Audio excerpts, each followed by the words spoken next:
Hey, congratulations for Gringa. It Okay. is such a wonderful family film. Well, thank you. Thank you so much. So you've had a chance to watch it? I did. It's terrific, but I have to ask one, first you and then once EJ comes in is what drew you to direct this project? I mean, that is probably a better question for EJ, but I'll answer my version of that question for Yeah, sure. sure. This script is a script that a very good friend of EJ's wrote, and EJ has collaborated with him in the past, a longtime friend. And EJ read it and thought that it was a film that needed to be made just based on, so many parameters that it's got. And so he reached out to him and they decided that they'd go ahead and we'd all go ahead and get this off the ground.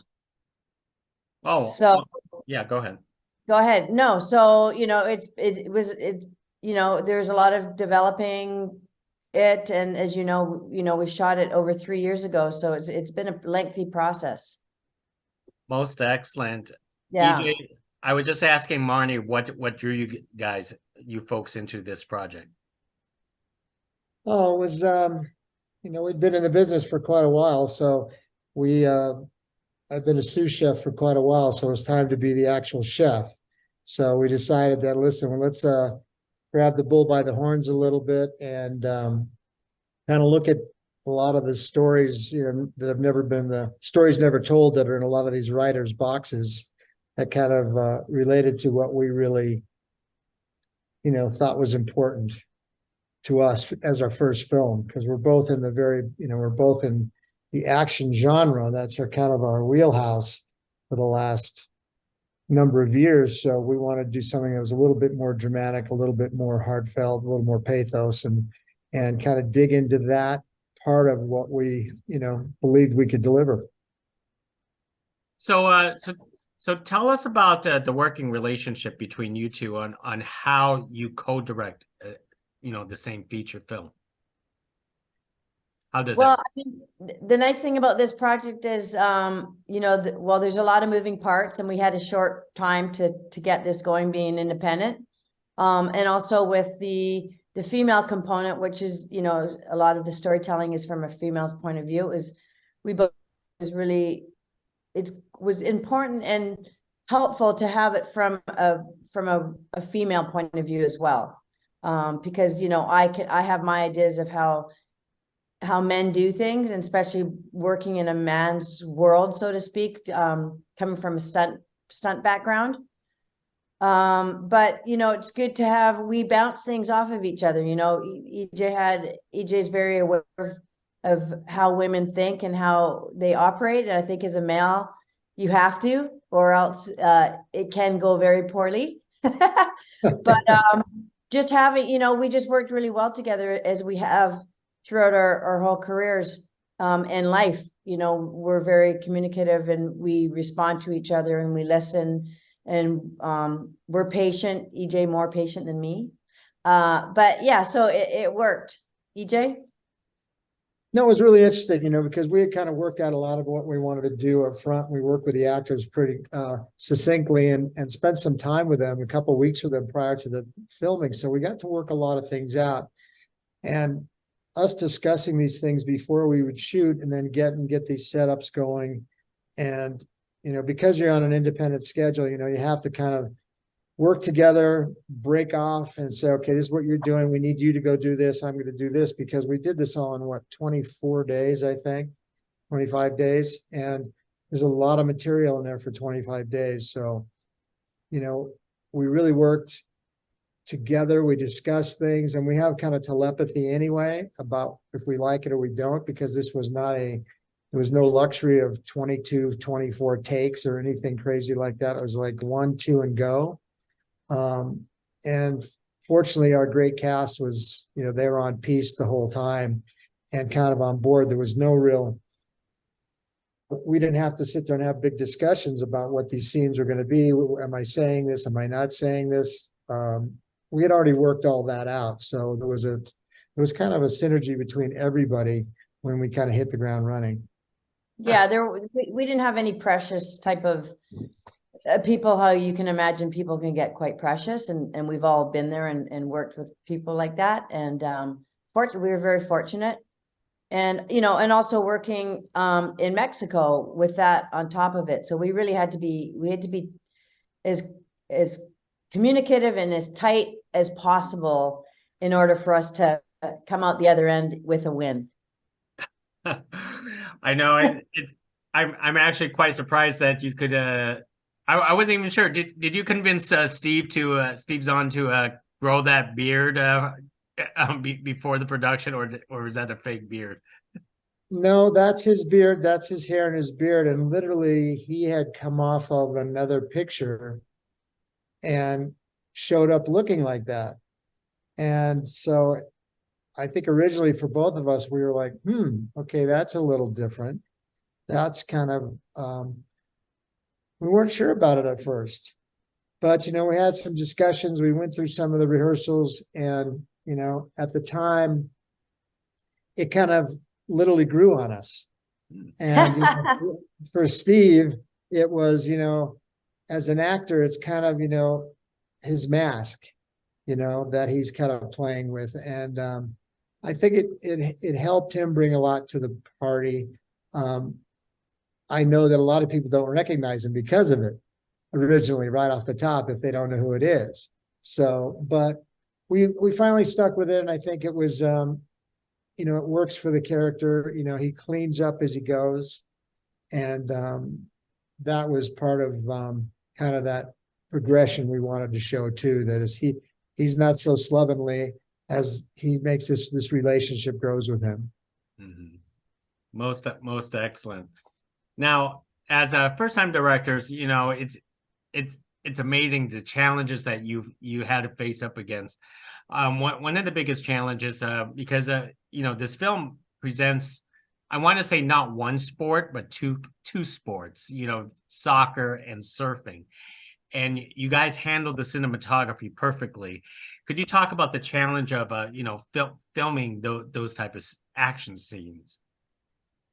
I'm going to turn this over to Marny a little bit, because she spent a lot of time in the water doing the surf scenes and making that happen.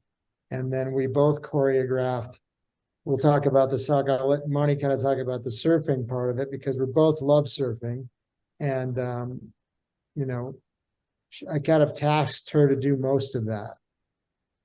Yeah, no, it was like he just says, we're very sporty people to begin with. So I think we have a good understanding from our background before this film, action and how things can work and how we can add to the energy and how we can tell those stories with that kind of movement. As far as the surfing, we had some really great, on both sides, we had a great cinematographer overall for the picture. We'll talk about the soccer later.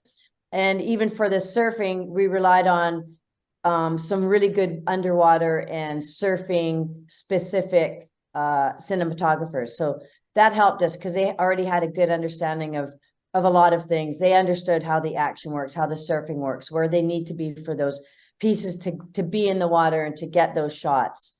So that was very, very helpful. And the community where we shot in Mexico, we had a really good on the ground connections. So we were able to tap in with some local hires of surfing performers who were really great and could really understand what we were asking them to do and could do it.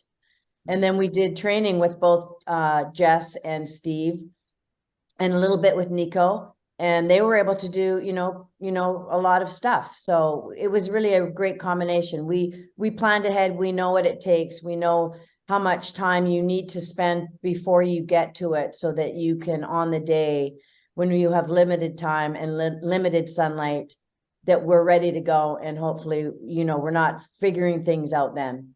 So that was helpful.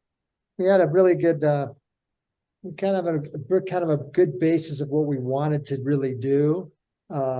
you know, like Marnie said, the writer and his wife live in this Mexican town that we shot in, and they were connected to a lot of the people that we were able to use and to access that were wonderful.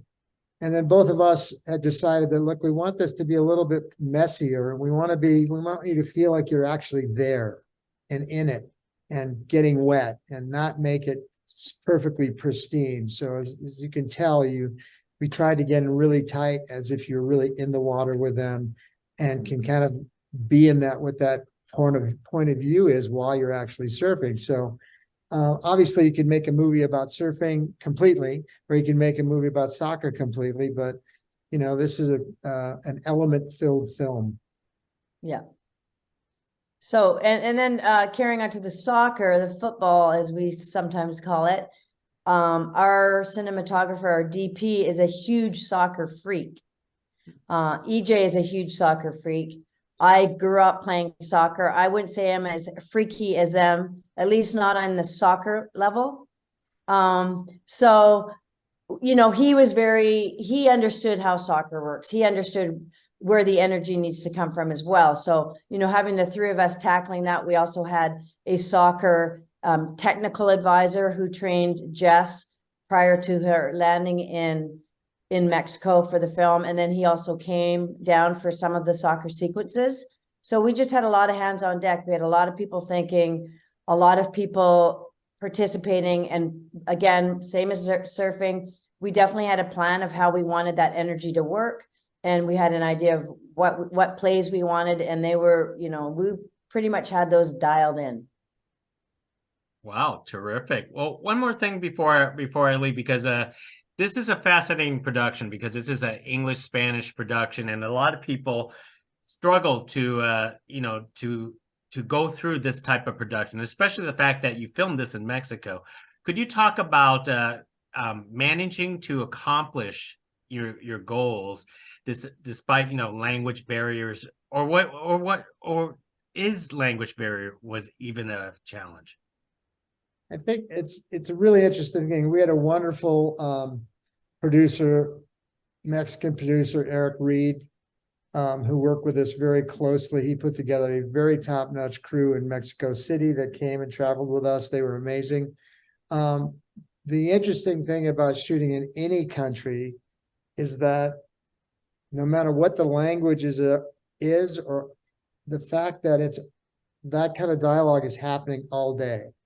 You're hearing Mexican, or if you're wherever country, you're hearing that language all day long. And so your mind is trying to map that language and understand it while you're trying to think about what you're doing. So you're very tired at the end of the day because your mind's been working overtime, and, you know, someone's going to do so. You know, as directors, we're trying to anticipate where the flow of is going. And sometimes you don't know because you can't hear what they're saying. So we had a great first AD who also was bilingual. So that helped us a lot. A lot of the people spoke English and some did not. So it was very, it was wonderful, actually. We really, you know, you really became part of the culture, and that way we were able to actually tap into them to kind of show the culture that we wanted to, and do it in a respectful and honest way, so we can all be kind of transported into that world. And I think we've translated that in a pretty positive and true way. So that's what we feel good about. Yeah, and I just to coattail that gig, sorry. You know, a big thing that we've said along with this film too is, you know, a lot of what you can see globally, regardless if you speak the language, it's the power of you know, facial expressions. It's the power of the smile. It's the power of the body language. And if you'll notice in our film, we did not subtitle, and we did that on purpose. You know, we did have conversations. EJ and I were both very adamant that we did not want to have any subtitles. We were recommended on many levels by many people that we should add them. And we felt that because Marge, our main character, does not understand the language in Mexico, we